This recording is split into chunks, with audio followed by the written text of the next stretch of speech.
Hello everyone, welcome to the channel. This is English Custom Woodworking. I'd like to show everyone a project today that I worked on about a year ago. This is something I did before I started shooting videos, but wish that I would have recorded it. This project was a tribute to my late father. It's a table for a camper. The previous table for the camper has been in a pretty bad state of disrepair for a while. It's quite a few years, and he had been putting off due to cost and I think a lack of motivation with the project. The original table was essentially a sheet of particle board cut into shape with some fold down legs and a glued on laminate top. Particle board was in terrible shape. As you can imagine, as most particle board that gets used and wet basically falls apart. The laminate top was coming off, it was cracked in multiple places, and there was a massive amount of old dry glue everywhere. I basically considered the old table as a total loss and knew that I needed to start from fresh. The new layout for the table is on a sheet of 3/4 inch plywood, cut exactly to shape and size as the old table base. One side of this new plywood needed to be finished gray because it will be showing through the epoxy. So I needed to create an edge wall or trim that would not only look good but needed to hold back almost an inch of poured epoxy. So I decided on ripping some thick stock oak down to about a heavy 1/16 of an inch thick. The entire trim work is done with multiple pieces around the edges, not just one continuous piece of trim. But I needed to come up with a solution for bending the trim around the two roundovers edges. Even though I ripped the trim pretty thin, it would still not bend that much without cracking. So I decided to design a small trim steamer using a large metal kettle, a section of vacuum hose, and a small custom designed plywood box. So I boiled water in the kettle over a propane gas burner stand with the hose attached to the spout of the kettle. The steam was then forced through the hose and into the box, which had the trim inserted into it. After about 15-20 minutes of steaming and superheating the trim, I experimented bending the trim, didn't have any issues. So then I tacked the trim to the edge of the plywood with a pneumatic stapler. So next I needed to work on sealing the bottom edges of the trim on the back side of the plywood to keep the epoxy from leaking through. So I flipped the table over and I had about 3/16 of an inch hangover on the bottom to be able to hold a good bead of caulking to provide a good seal.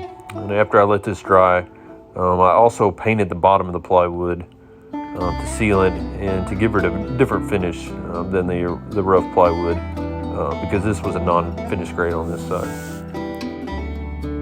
So now I finally get to the point where I could design a layout for the inlay of the epoxy top. This tabletop is a tribute to my father, so I wanted to use some items that related to his favorite hobbies. And my father was an avid outdoorsman, and as such he enjoyed different forms of hunting and just being in the outdoors. He was also a religious man and was active at his church in different church groups. He had designed a necklace pendant out of walnut slices that he gave to his friends and his fellow parishioners as a symbol of inner beauty. He also wrote a short poem as a dedication to this pendant and its meaning to him. Inner beauty. This slice of walnut represents your true identity, a beautiful person God has made for fellowship with He in His image, His highest creation. A child of God are you, so hide beneath your shell no more. Let your inner beauty shine through.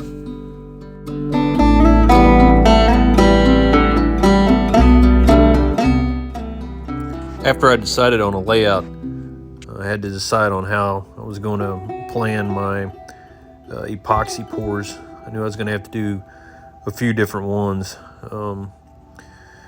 So to start out, I decided to do a very shallow first pour just to lock down the inlaid items and keep them from floating like they would in a first initial deep pour.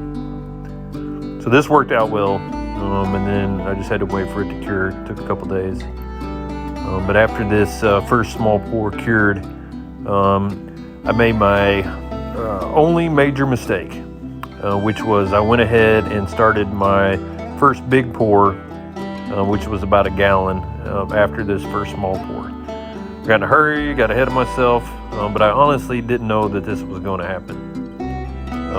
What I should have done is I should have made more small pours and actually painted on the epoxy on these oak slices.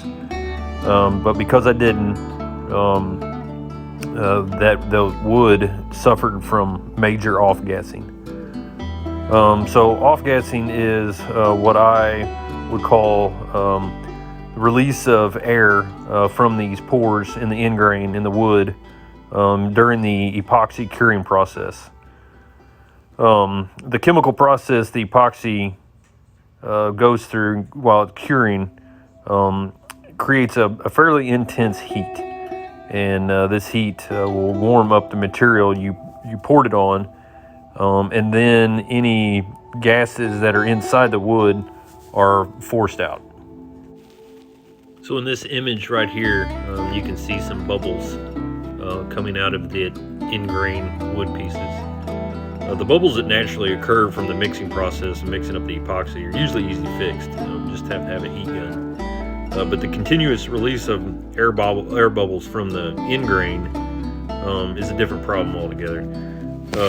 And this problem is occurring primarily as the epoxy is getting its hottest, which is when also it is setting up and becoming viscous and difficult to work with.